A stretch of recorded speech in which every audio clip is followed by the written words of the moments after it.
happening now. We'd like to welcome our viewers from across North America and around the world. This is the EdTech Situation Room, episode 376 for June the 17th, 2026. My name is Wes Fryer. I am coming to you from Charlotte, North Carolina, where I am a middle school media literacy and STEM teacher and currently a STEM summer camp teacher teaching this week coding in space with Minecraft and amazing animal websites.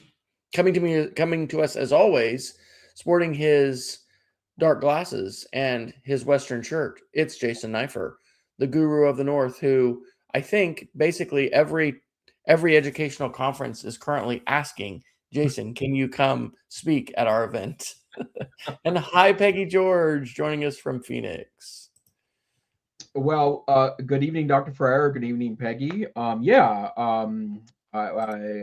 wish that were true, in part because it's good for my ego, but it's been very exciting to get some opportunities to connect with people across the United States. And sadly, and I can't remember if we talked about this last week or not, I was going to go to SD, and I decided at the last minute to not go to SD. So part of it is 5 days in Orlando in June is not good for me, but more importantly, I need a little bit of a break, and so we've got some other folks from our team that will represent us well there. But I don't think I think we've got other things on the agenda tonight. Wes, what is this whole thing all about?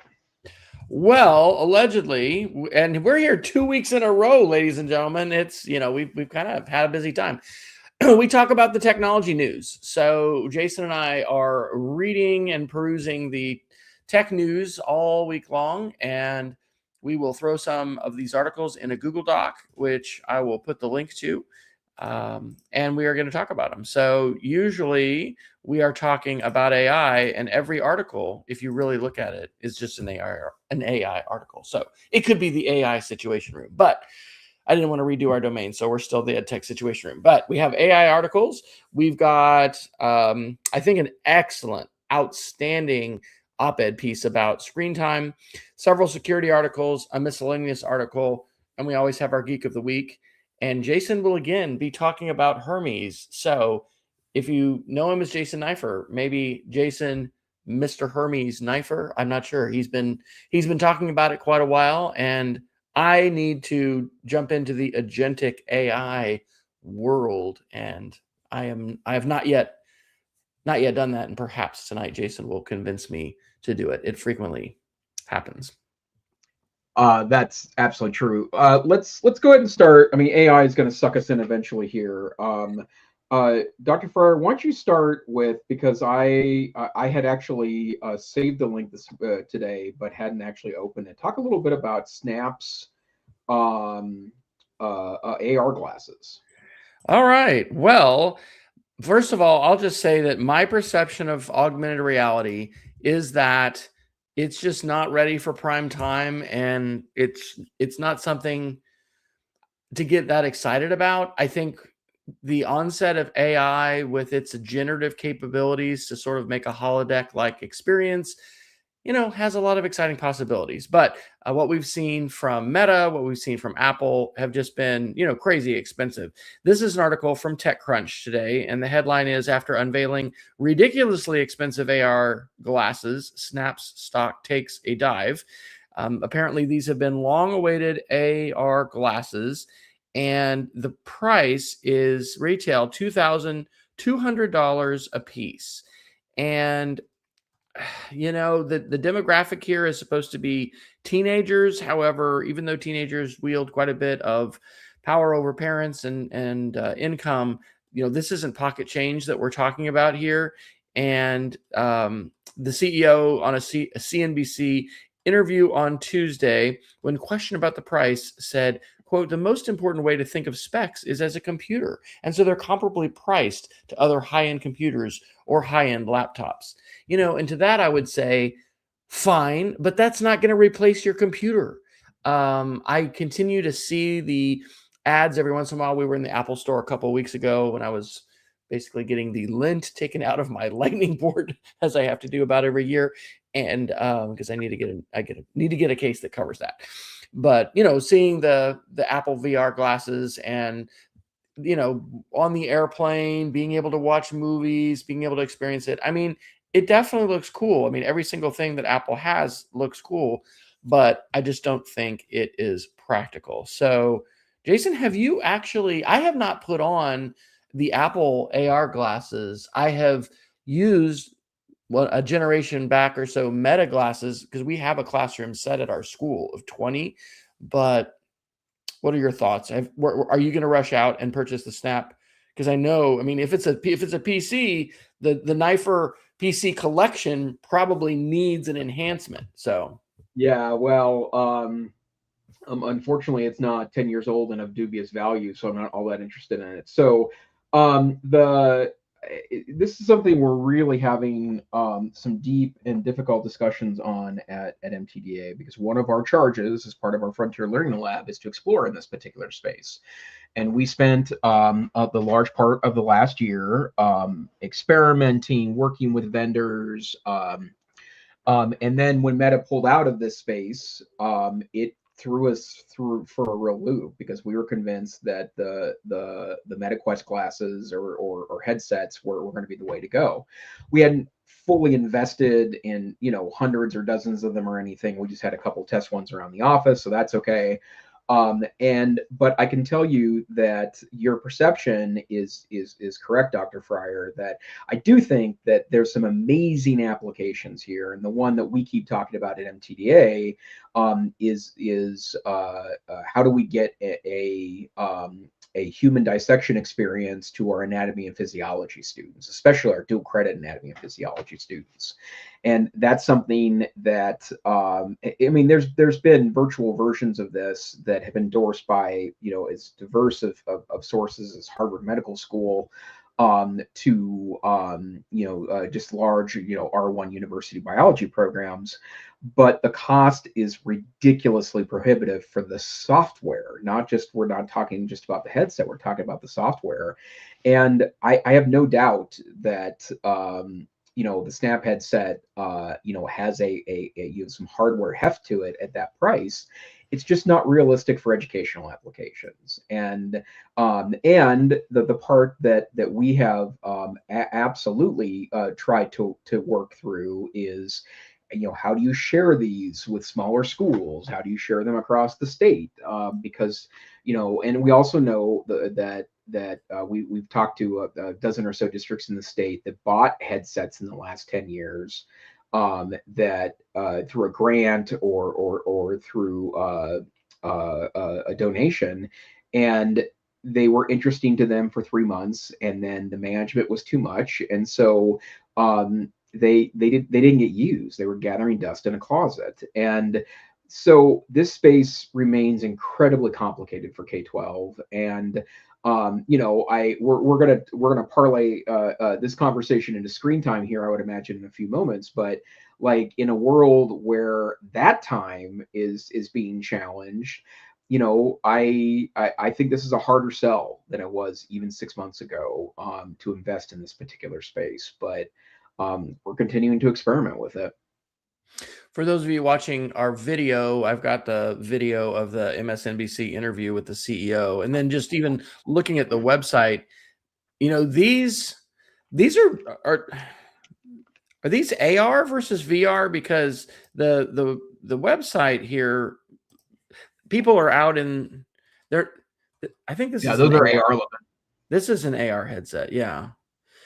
And for those who aren't necessarily augmented, meaning you're still seeing the world, you're just seeing projections put on the world. VR would be, it's a complete covering headset that you're just seeing the computer screen. So interesting. I mean, I think this is the kind of technology that tech evangelists and folks that get excited about tech typically want to get excited about, because it's really cutting edge. It's sexy. Google with Google Glass. I don't know if you, I don't think you had Google Glass. I was able to borrow some from Felix Giacomino back in the day. I think I had those for several months. And so, people are working on the next, whatever's next, the next big thing, this idea of being able to interact with technology seamlessly in the environment, not encumbered with the screen, but just, like this guy's playing his guitar and they're playing the trap set and they're seeing all this stuff. I don't know. It is a vision, but I don't think that it is one that we need to be investing in the educational space at this point, certainly not at that price point.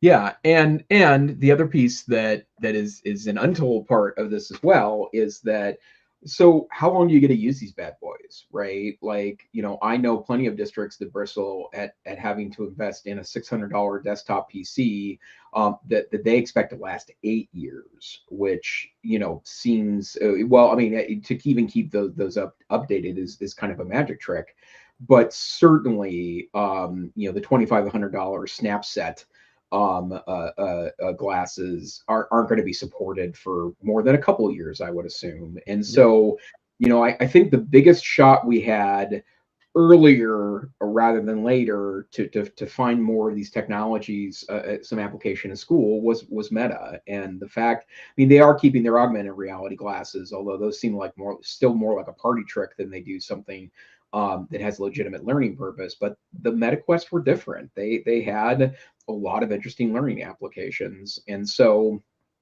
I'm unhappy about that particular decision on the part of Meta. And then I didn't put any of these articles in, but there's been a lot there's a lot of hot air in the AI news anyways, but there was some hot air over the weekend that Mr.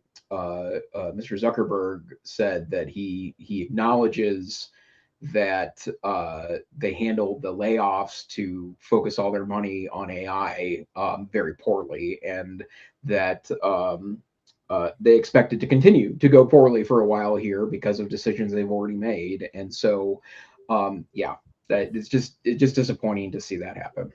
Yeah. Well, and I think that point about return on investment and the refresh cycle with computers, I mean, while it would be wonderful to be able to get a new machine for everybody every 3 years or whatever, and Yeah. I've been fortunate to work at some schools that are able to do that, for instance, for faculty, that is not the norm in most public schools that I have been connected with.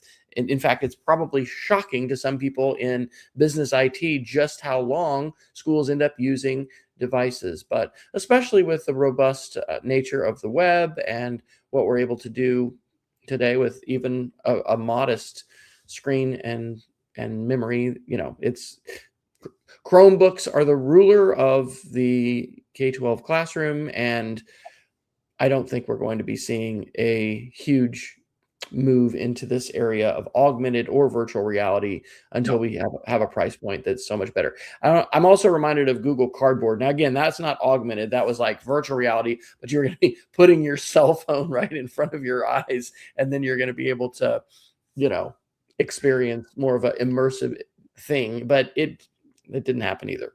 Yeah, and that was a brilliant play on Google's part, I thought, right? They open sourced the technology. Suddenly you could print, you could literally have cardboard sets created. My favorite was the little red viewer things that, and I can't remember what those things were called, but they had put out ones that used the same technology, and they cost $12 to get a plastic one, right? So you're not even a cardboard one, and then Google just cancels the project. And admittedly, right, that I have seen more bad demos of AR VR stuff than good demos of AR VR stuff, right? And I won't mention the vendor because it doesn't matter, but this was 6-7 years ago at ISTE when I went on a tour inside a insert major vendor here and their smart glasses. And all they did was have 3D museum objects, right? Like, Yeah. Yeah. and like, and it was nifty, although it really hurt my neck actually. I still don't really understand. The second I put those on, some weird strain was on the back of my neck, but and it was amusing, but it was a party trick, right? And I don't know, in the same way that I wouldn't spend every day in a museum with my students, right? Like there's there that well, today we're going to start off by going hanging around the Mona Lisa for a while. Like that's not the way to teach a history class. Maybe an art history class, but not a history class. I think that a more fruitful area to invest in today is projection rather than thinking about putting it on your face. Yeah. 2 weeks ago, my sister and I were fortunate to accompany our father to Colorado for his 63rd class reunion at the Air Force Academy. And the new admissions, no, not admissions, the new visitor center of the Air Force Academy had just opened like 2 or 3 weeks before we were there. It is brand new. It's actually outside the North Gate. There are 2 gates to get onto the Air Force Academy, which is a military base. And they've changed policies and whatever. And the chapel's had a box on it for almost 8 years. And anyway, you can't just, as a visitor, unless it's a football game, go on to campus. Well, there's this wonderful, wonderful new visitors center.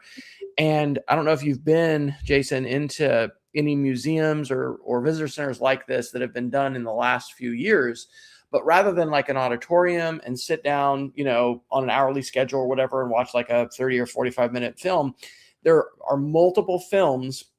And as you walk around, they're being projected in the same darkened room. The speakers are such that you hear the voices of the image that you're closest to. I'm a big fan of large format televisions in classrooms, but just also multiple screens. In fact, it was the University of Montana. I had my most intense presentation opportunity when I think we had like 4 different screens in the same room for this administrator, workshop that was, probably more than 10 years ago. But anyway, that's my thought, that if we want to create some really immersive media experiences, the cost and also just the tech requirements of being able to get it to work and have it for enough students or whatever. I've messed with this before. I mean, when we had Google Cardboard and I was just looking, they still have the Twitter handle. It's changed to Google AR, VR, and it says we've moved. There's still a web page for Google Cardboard, and it says stay connected. But as soon as you click Google VR blog, it's a dead link, And so anyway, it's the work on augmented reality and virtual reality continues. But it was even back in the day, it was just really hard. These were huge files, like gigabyte files or whatever, that you had to get on individual phones.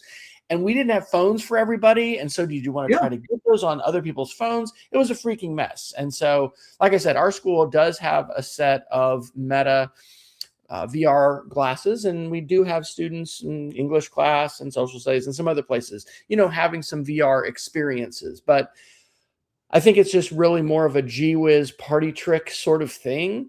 And if we want to invest in students and their learning experiences, I think using the devices that students have, whatever that would happen to be, and then thinking about projection so we can get the content that is on teacher and student devices projected in a very, high fidelity and maybe large format mode would be better. I want to apologize to everybody. I don't know what's happening with links tonight, but I cannot put a link in. And even when I just tried to put the last thing into chat, I don't know if it's something with StreamYard and the API for YouTube, but usually we put the links in as we talk about them and they're just not going in. So if you go to edtechsr.com/links, you should be able to get to our Google Doc, and that's where we've got our links, but we're not getting them into the chat tonight.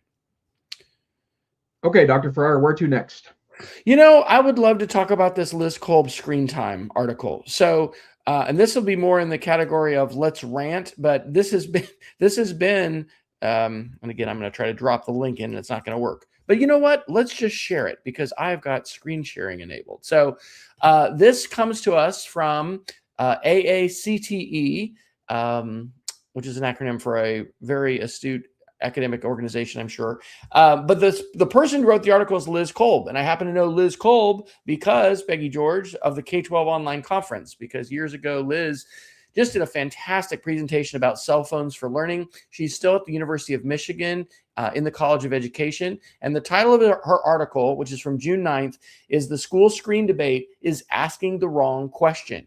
And I love how she starts this article by talking about COVID. She calls it, as I do too, emergency remote learning. And she talks about how, this backlash that we have for EdTech, it's not coming out of nowhere. It's coming out of a lot of experiences that we not only had during COVID, which were largely negative with screens and schools and teachers and students, but it's also come from a lot of devices that have been purchased and have been put into classrooms. And so her point that is 100% on track, and we talked about this, I think, in our last session, our last show, is that screen time is not a single thing. There are a lot of different kinds of screen time. How are you using your screen? It's like banning a book. Are you serious? Are you going to say that all books are evil and none of them can, be in the school? There's no place for books. Like, what is the book? What is the magazine? What is the media? Media is protean. That's a fancy word for, like, it can be used for a lot of things. And so screen time is as well. So she's got some good takeaways about screen time. I think this would be a great article to share with parents because, look, screen time, it was a hot topic last year. Our school and many others participated in this webinar series where Jonathan Haidt was touting his thing, which is what? We don't need any screens in schools. Let's just go back to cursive handwriting and let's just all go to the old ways and then life will be great. Hey, the fact is, most kids have a screen in their life. In fact, they have multiple screens in their lives. And I am glad that we are taking more assertive authority, I guess, over the screens and the phones in school, but we're also risking throwing the baby out with the bathwater. So talking about purposeful screen time, how, passive screen time needs teacher support. We shouldn't just, and doom scrolling is not the same thing as what we're typically doing in school when it comes to devices. Younger students need co-engagement. And then the most useful screen time is active, social, and academic. So kudos to Liz Kolb. Fantastic article. I couldn't agree more, and I would like to see more conversation from school leaders in the coming school year, taking on this Jonathan Haidt position that screen time is evil. We've got to get rid of screens because then schools are going to be great, just like they were, in whatever 1915. Yeah, totally. And I've got an article brewing on this too. And I'm almost sure that Liz's article is better than whatever I'm going to come up with. But one of the points that I do think is really important is that screen time limitations, other than they shouldn't be legislation, right? Like that's that period, right? But also, if we decide to go that route, it punishes the schools that are doing it right? Like there are schools out there. I'm not saying they're the majority, but there are schools out there that have very thoughtful implementation of technology, K through 12, and I think that that's something that that probably troubles me the most. Is that I would agree that we have to have a conversation about screens in classrooms. It's not a legislative conversation. It's a pedagogy conversation, and banning screen time is akin to banning paper or banning Books. pencils or books, right? Yeah. Like, and does that mean because some books are bad, that we should ban all books? No, that's not that's not a defensible position. And so I remain extremely concerned about where all this is going, and I also perceive that we're just not having very thoughtful and nuanced conversations about it, and also that we're treating this like it's going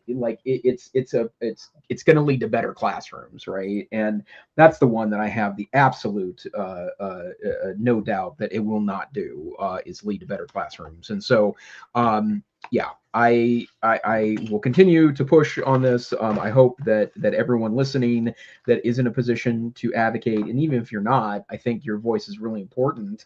It's time to push back on this stuff, because it's just not doing anything it's just not going to do what we hope it does. And I'm going to encourage, Hey, my chat was just frozen. I flipped the screen or whatever, and I guess the live chat is working. So thanks to Peggy, and we've got I think a friend in Idaho who is chiming in too based on the username there. So yay, the links are in there. This opportunity, which we're in episode 375 of sitting down, Jason, with you and talking about the news, it not only helps me process the crazy world that we live in, the rapidly changing world, but it really does help me sometimes decide to do things, to try a new tool, to like switch over to this other AI thing. But tonight, my thing is, and this goes to the screen time article, is I need to get more active in my local community advocating for some of these issues. I think we'll get to some security articles, which are also AI articles, and it fits in there too. But I am not personally hearing in my local community, and Charlotte has over almost 3 million folks, I think now. I'm not that I'm combing local news every day to read every news source. I'm not, but I just don't see anybody advocating for the positive, constructive uses of screen time. So Yeah. anyway, that's one of my takeaways, is that in addition to getting to rant here and have some of our friends and family listen to us, I want to do this. I want to write an article. I want to write an op-ed. I want to be a voice sharing what I think is an extremely reasonable position. And that is that, banning all books and paper is not reasonable in schools, and it's not reasonable to ban all screens. It is important to take some assertive control and not just, let the kids do whatever they want. Right. But I Well, think we need to think about that. yeah, and in the same way that, we don't let kids, raid the supply closet either and just do undirected stuff, right? There's time and place for that, right? For sure, but that's not the way learning typically goes inside of a classroom. And I think that we need to be really thoughtful and cautious about. Again, these are pedagogy decisions, and then also for teachers and administrators out there, like, if you're not if you have classrooms where that there isn't serious use going on, talk to the teacher, right? Work with them, get them access to professional learning, right? Have conversations in departments and faculty meetings about uses of screens. And, and again, I used to go by the moniker of the tech savvy teacher, and I used to give a presentation about the need for instructional authority inside of a classroom. You should be deciding when devices are out, and you should be putting them away, right? I remember this was 10 or so years ago, but one of the districts that I observed in as part of my doctoral research, their way, they were one-to-one Apple district. They used to have what they called Apple's uptime, which is everyone closes your laptop screen, right? And that's a simple thing, but that's instructional authority on deciding when the devices get used. And I'm going to probably record a video tomorrow. I'm back at school doing summer camp, and it's taken me a while to kind of get in this mode. But like, I'm teaching in our esports lab, which has completely tricked out PCs with like 17 or maybe even 21-inch monitors. They're great, huge, fast, amazing. But it is really difficult if I don't take some assertive control with my middle schoolers. And actually, I've got third, fourth, and fifth graders now for these camps over it. And I'm just simply using a Google slide that I call a screensaver, but it has to be up during the instructional time. Because if kids are sitting there clicking and doing whatever they want, their brain is absolutely not focused. Even if I have the screen frozen, which I don't have control software to do that, it's very challenging. So Peggy has asked a great question. She says, like, how do you do this, Wes? Get more active in your local community. Where do you go? I mean, I can certainly write an op-ed for the Charlotte Observer. We've got other news websites. I don't know if our school would let me do this, but I have participated in podcasts, on our school channel. It's a little bit more sensitive since I'm not the tech director, and I'm just a classroom teacher, which I love. But anyway, I could certainly, though, reach out to some leadership organizations in our community. I've presented at Rotary. In fact, it was a year or so ago after I came back from Kansas, where I had told some stories about AI. My dad kind of wrote me into doing that. I presented at one of our local Rotary organizations here in Monroe. and then in Matthews. And I don't know. I'm feeling very passionate about this because I've spent my career, and Jason, as the tech savvy teacher, you have too, advocating for the positive, even transformative powers of educational technology. And yeah, and students too. I mean, I'm going to be teaching broadcast media. This could be an optional topic for students to think about presenting. I'll be doing a camp on, what is it called? Not Media Matters, but I forget what the official title is, but it's basically, creating media to try and affect change. What kinds of issues are important to you? And anyway, this is something that's definitely really important to me. I feel like this touches an important core of what I have been advocating for decades in schools. And I do not see a lot of articulated, advocacy. I just don't see advocacy for this. That's why I wanted to share Liz Kolb's article. And I mean, what do you all think? Put it in the chat. I mean, what are the different ways we can be involved? Because we live in this crazy fractured media environment where everyone is getting too much information. I think that is true. Email is overwhelming. The newsfeed is overwhelming. It's very challenging to share messages and deal with the quantity of information. But I do think the words we say matter, and the advocacy that we do can matter. And I think this is a topic worth advocating for.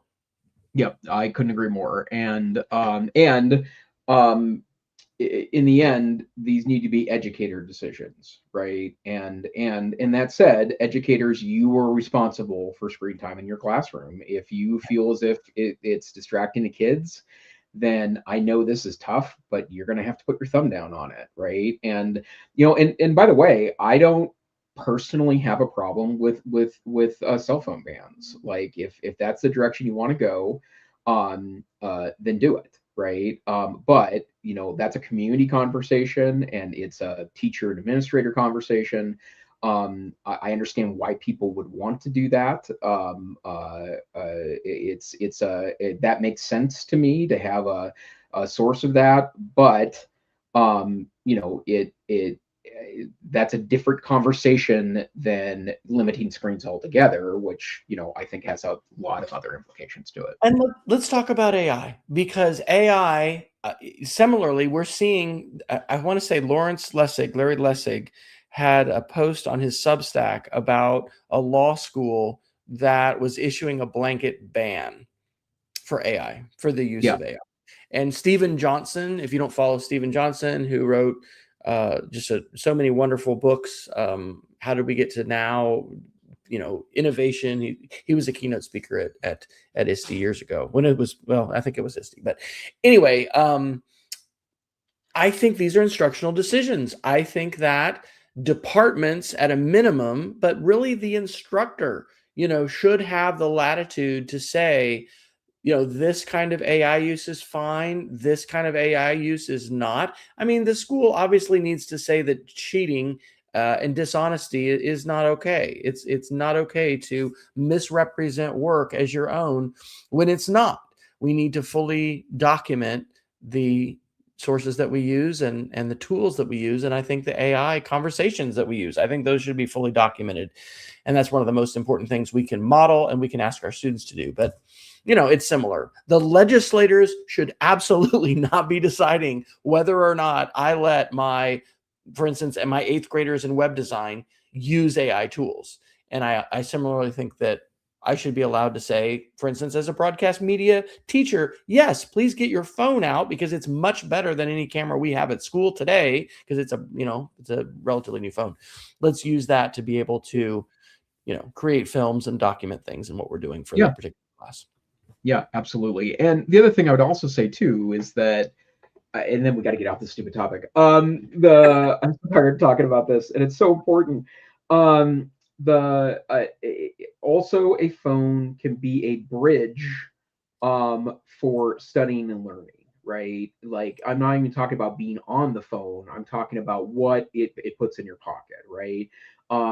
Something that I was at a meeting last week in DC, and they asked us to go screenless the whole day, which fine. I think that's a good thing. They wanted us really active in the discussions, right? So great. So I have my notebook out, and I carry a notebook everywhere, right? That's been a part of my thing for a long time. But my brain doesn't quiet down just because the screen is gone, right? And so I kept hearing things from there's a lot of really interesting and brilliant people in the room. So I'd hear things, and so I had like literally 7 or 8 pages worth of notes, like on different topics. I was going back and forth, and I actually sketched out a LinkedIn post that I wanted to make. And so I took a picture of it, right, and then Yeah. gave it to Claude, and then Yes. Claude turned that outline into a more formal outline, of which then I wrote on the airplane home.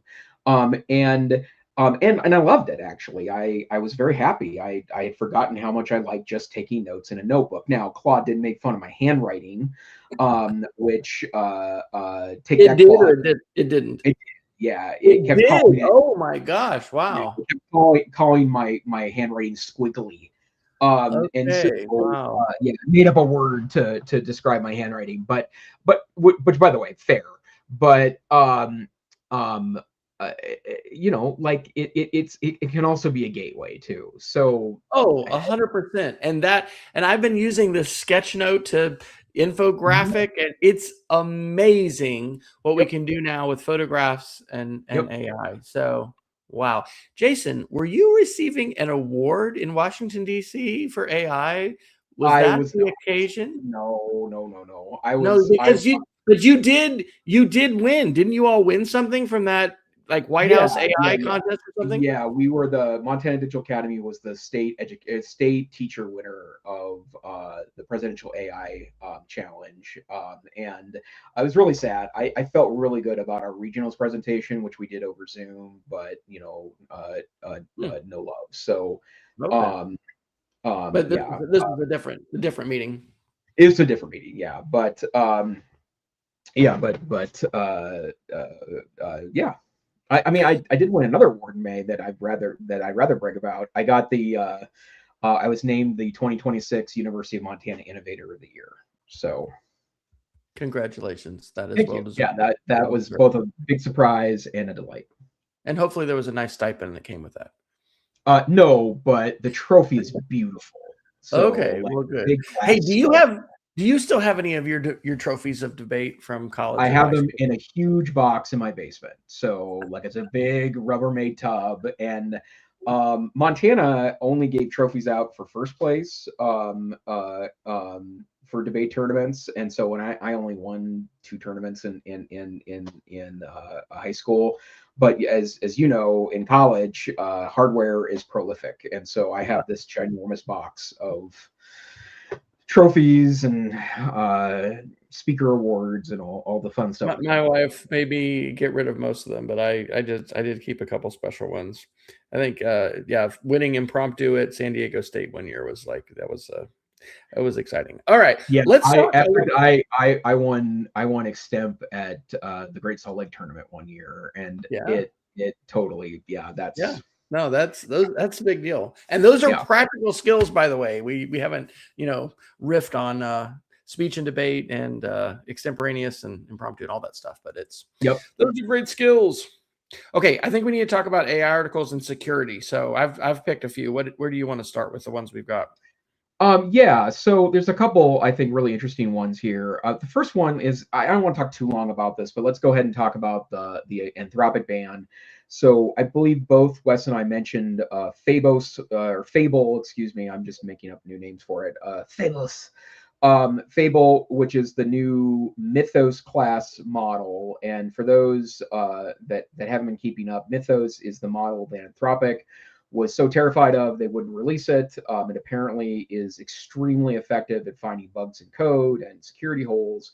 But Fable was a Mythos class, a model that had apparently a lot of safeguards in it. And late Friday afternoon, early evening, the government, the U.S. federal government, issued a letter banning the model for non-U.S. citizens, including anyone in Anthropic that was not a United States citizen. And so I mean, there's a variety of interesting pieces there, but Anthropic the statement is in the link from Anthropic. They just couldn't really enforce that in any sort of meaningful way and allow the model to continue out. So I'd only played a little bit with the model. It seemed very impressive.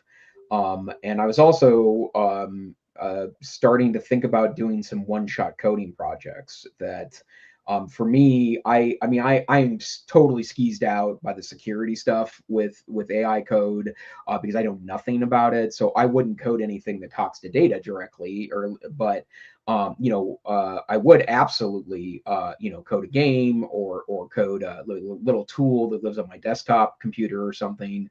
But I was very disappointed when I heard that happen. Yeah.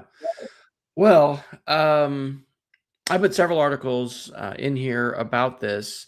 Maybe I put that one in here twice, the zip tie one. I think probably, well, I put it down under security. Where is it? It's the one that basically says these tools are out here and we just need to get used to it because we're going to have these. Yeah, there it is. It's the Ars Technica Wired from June 17th. Dangerous AI models are coming no matter what. And so, do you remember when the G4 tower by Apple was there and the government banned it from export? And so Apple ran these ads that showed a tank and then the G4, touting how powerful it was. I don't know if you remember that or not. We should go back on YouTube and find those. But what this article by Lily Hay Newman from Wired is saying on June 17th, it's today, is that this is the present and it is the future. And we're not going to be able to stop these frontier models in their various forms, including open source forms, including forms, Chinese models, French models. They're all over the place. We're not going to be able to, quote, stop these dangerous models. And what does the dangerous models mean? Well, it means they can identify security vulnerabilities. It means that they can write code that hacks. And I've got another crazy security article about a breach to share. And this is another, I don't know if I'm just wanting to get on bandwagon mode here, but I have been wanting to do a security, like, password manager, protect yourself and your family workshop, like at my church, since we moved here, 4 years ago or whatever. I think I'm going to do it because, oh my gosh, we have got to take this seriously. And I'm not going to go off on a big prepper tangent, but cyber attack and the vulnerability. We have a lady in our church who was retired, and something broke in AT&T's network in uptown Charlotte, and she's been without internet now for almost a week. And she was, she has to go somewhere else. She can be on our phone, but we are very, very vulnerable to failures of infrastructure and malicious attacks and things like that. And AI plays a role in this because bad actors who want to harm, let's say, the United States of America or our infrastructure or whatever, they have access to these kinds of tools. So I resonate with what this article says. I think it's a lot like the G4, ad, how powerful was a G4 Mac back in the day compared to, the iPhone 17 or whatever now, right? The processor and the capability is just huge. So I also, Jason, played with Fable just briefly. I've actually become kind of disenchanted and real frustrated with Claude because I've been trying to fix some issues that I have on my server that I pay for that's gotten very complicated with all of these sites. But for a brief bit, I went ahead and switched over to Fable and said, hey, analyze all this stuff, use essentially your top capability. And it did come up with some, what I felt was, some pretty robust feedback. But I also haven't done that one shot like, here, I'm going to give you this long prompt, go. I'm coming back in 2 days to see the app you've built or the website that you've created. But that's also that agentic thing that I probably need to start playing with a little bit. Yeah. Totally. And well, and it's funny, Wes. Inevitably, this is going to end up on AI agents, but I mean, my understanding is that you can get it to where it will straight up manage that for you. Like you got to give it access to like a terminal or something. But yeah, and again, I think that is awesome and also terrifying, right? Because if these agents can manage the light stuff like that, that also means they can turn into pen testers. And And so, they can today, and the yep, capability, because that article says within 6 months, 12 months, a year and a half, these are going to be even more pervasive, and these capabilities. See, and this is why we need to get our government to actually work, because we've got to like cooperate internationally, because we're not a political show. Sorry guys. Jason just like Jason just dropped off the call. No, but seriously, we need to yeah, collaborate. We've got to collaborate, even with China, because if we don't have international agreements, and nothing is going to be perfect, we're going to have rogue groups that are doing stuff, but it's a lot like other kinds of really potentially destructive technologies, like poison gas. We haven't just given up on, international treaties on poison gas, I don't think. Nuclear weapons, we've heard these kinds of analogies before. So we really do need to figure out how to collaborate, but we also need to take proactive steps as individuals and within our families and our communities to try to protect ourselves as best we can. So I'll do this AI agent one about the GPUs and zip ties. We've mentioned on the show before, hey, isn't it good that these AI models are not ambulatory? And what that means is they can't walk around. They don't have access to like whole factories where they're able to just do whatever they want. Well, this is an Ars Technica article from today titled "Our AI Coding Agents Taught Robots How to Install GPUs and Cut Zip Ties." And so NVIDIA has this self-improvement program for robots, and it's enlisting teams of AI coding agents.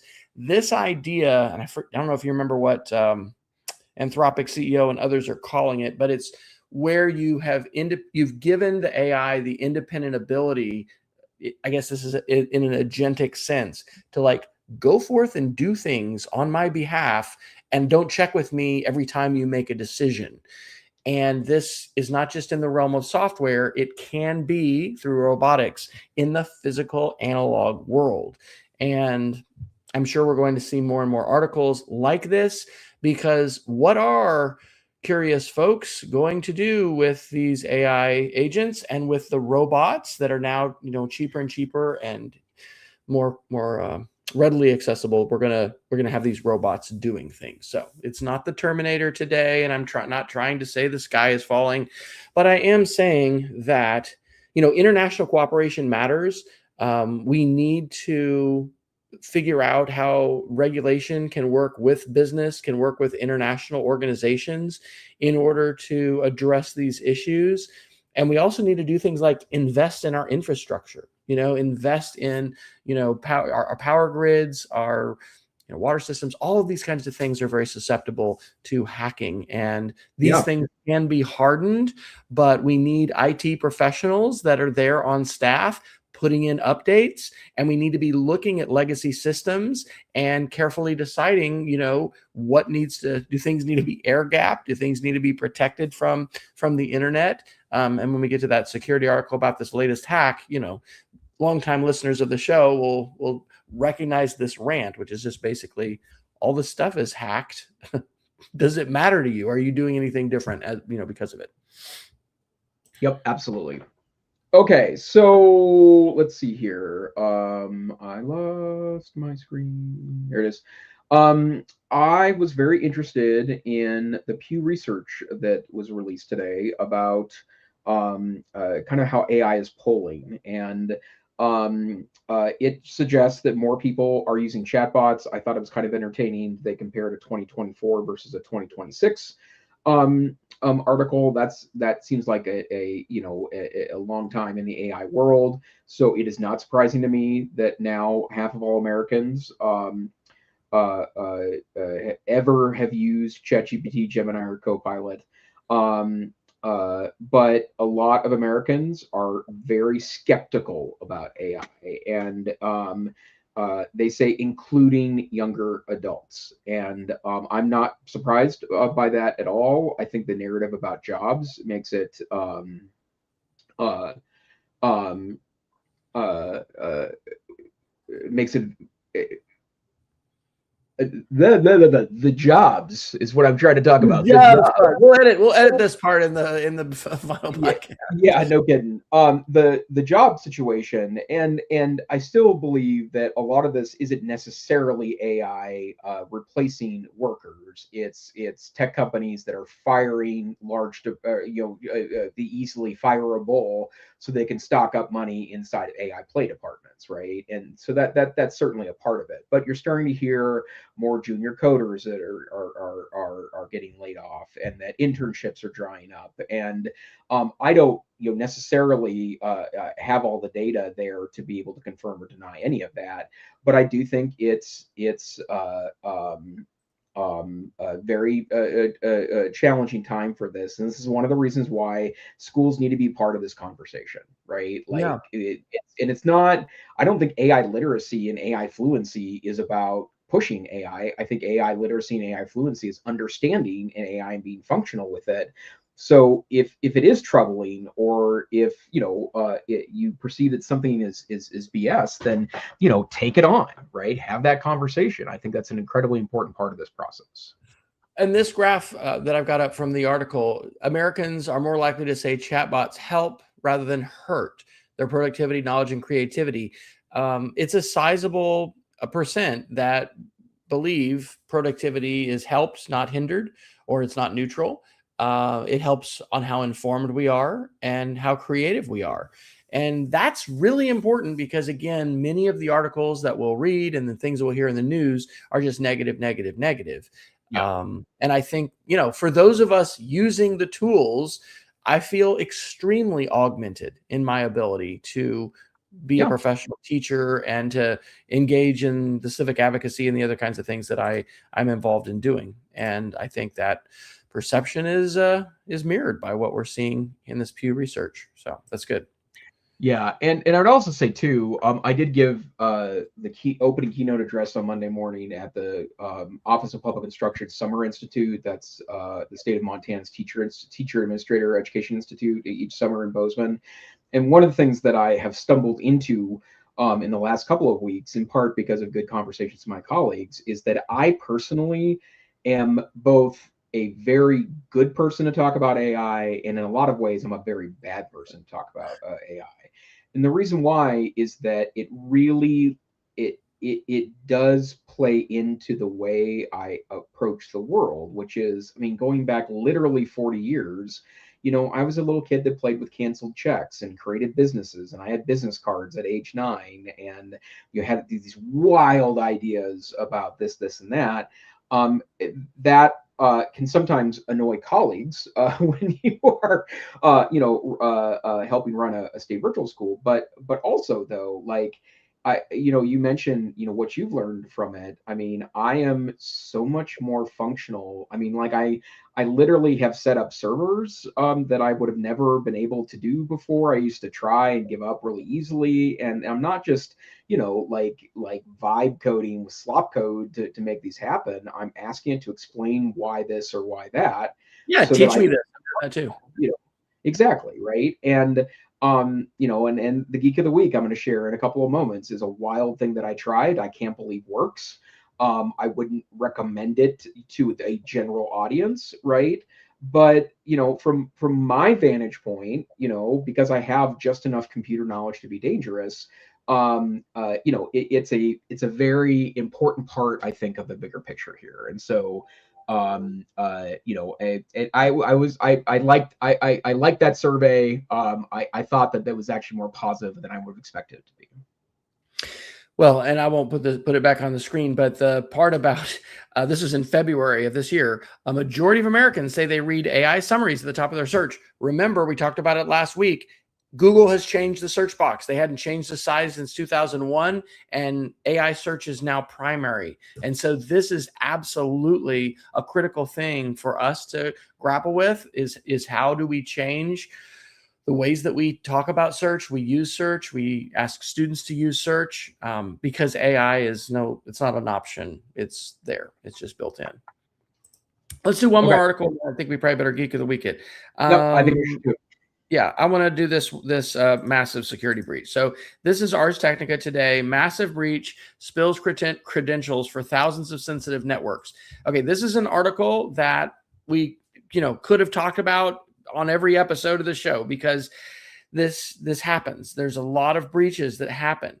But the scale of this, here's a quote from the article. The scale of this breach touches nearly every sector of the global economy, sparing no industry, researchers from Hudson Rock, a security firm, said. The threat actors have built a verified database of working credentials for some of the largest enterprises on the planet. And I could go on. I'll just summarize by saying that bad actors who are not just nation states, but in this case, they think this is a criminal enterprise, have the keys to so many of the critical systems that we rely on a daily basis to do life, to purchase things, to access our bank accounts, to get gasoline that we put in our automobiles, like all of these things. So again, the two things I'm feeling really passionate about tonight is important for us to advocate for the positive uses of screen time and not to throw all the screens away in schools. And then also to really think about how we are protecting ourselves, our family, to the degree we can, others in our community, against these security breaches, because that ties directly to the AI articles we were talking about and Fable and these models that are just getting more and more powerful. Yeah, rant done for Wes. Yeah, and I'll tell you, the number of scam emails I'm getting is increasing dramatically. I get way more text messages that many of which seem like, I mean, they cloak better than they did months and months ago. Phishing for you. Yeah, exactly. Okay, all right. What you got for our Geek of the Week tonight? Well, I mentioned Hermes Agent last week. It still remains a fascination for me, but I want to note that one of the ways, especially if you want it really easy to set up, and again, don't install this on your production laptop, period, right? This is something you want to do with an old computer, or spin up, a Linux box, or if you really want to go wild, then do what I've been doing and spinning up a little server. But one of the cool things that Hermes agents will do is you can spend $20 a month and get access to dozens of models, including Claude, I might add. And they also have free models available that are good enough to kind of run the kind of chief of staff role for an agent. And so really interesting that you can do that. And I've been in kind of cancel account mode in the last couple of weeks because I had a lot of accounts I was underusing, but this is one I'm definitely going to keep, is that it plugs right into the Hermes agent. But I also want to mention that I successfully installed the Hermes agent on a Chromebook the other day, and it is a beefy Chromebook. It's one of the ones that I found very undervalued on eBay. That was an enterprise Chromebook, has an i5 8th generation chip in it, and it had upgradable RAM, so I upgraded to 64 gigabytes of RAM. But what's cool about it is that you can start the agent, and then you have to have the Linux thing installed. This is not something you do on a school Chromebook. But if you've got even a relatively modest Chromebook, you can install the Hermes agent and use it. But more importantly, it will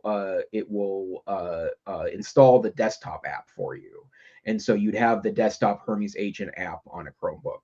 Don't do this create a fake, or not a fake, but an additional Google account to do it, right? But if you want to experiment in this space, an Intel-based Chromebook would do it.